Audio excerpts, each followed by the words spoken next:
Mesdames, Messieurs, bonjour et bienvenue au flash de 10h sur la RTB. L'avenue Ouezin Koulibaly de Bobo Dioulasso officiellement inaugurée.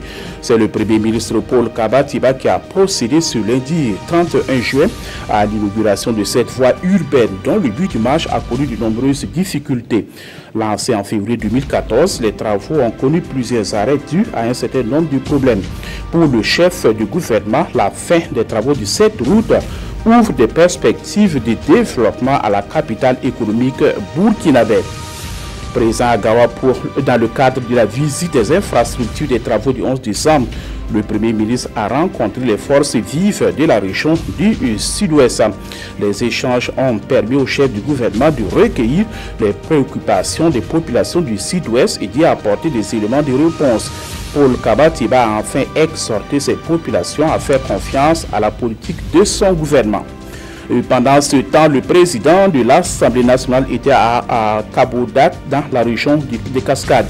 Accompagné d'une délégation de parlementaires, Salifou Diallo a visité l'exploitation du député Lona Charles Ouattara, constituée essentiellement des palmerains d'une superficie d'environ 10 hectares.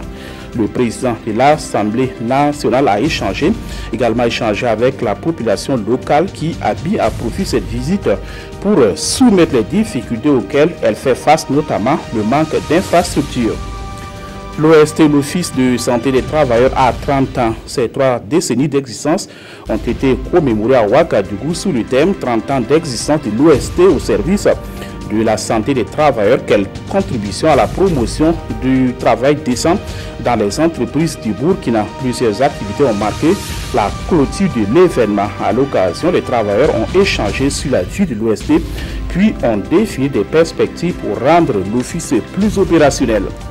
Au Sénégal, l'opposition conteste la large victoire aux élections législatives et revendique les partisans du président Macky Sall. La commission de Khalifa Sall, le maire de Dakar qui est en prison depuis mars, assure avoir remporté le scrutin dans la capitale alors que les élections ont été émaillées de difficultés d'organisation.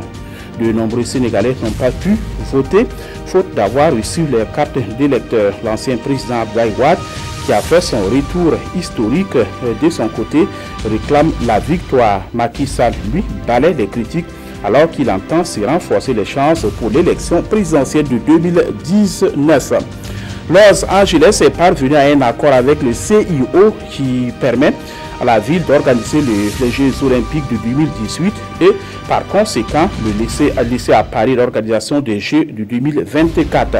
En échange du retrait de sa candidature, Los Angeles obtient du CIO une contribution de 1,5 milliard d'euros. La capitale française avait toujours refusé d'envisager une candidature pour les Jeux de 2028 et la maire de Paris se félicite de l'accord qui doit être formellement validé lors de la session du CIO à Lima en septembre prochain.